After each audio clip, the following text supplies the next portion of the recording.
Samantala, giniit ni Joel Chua na hindi showbiz ang mga pagdinig kundi isang seryosong tungkulin sa ilalim ng konstitusyon. Nilinaw naman ni Karen Lagbas na nasa paunang yugto pa lamang ang proseso at hindi pa ito botohan para sa impeachment kundi pagsusuri pa lamang ng ebidensya.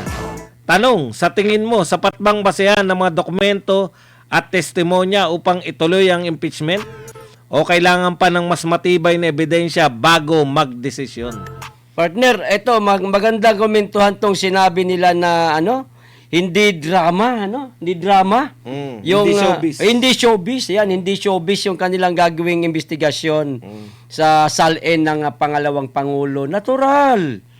BP Inday Sara yan. Hindi talaga kayo mangingiming mag-showbiz lang ng inyong gagawing pagdinig.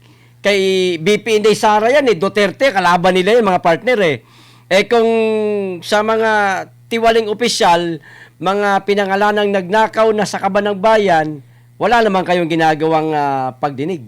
Hindi nga ninyo tawag nito, partner, hindi nga nila pinaniniwalaan ang sinasabi ng mga lumutang na nagsasabing yung mga ikinanta ng 18 totoo.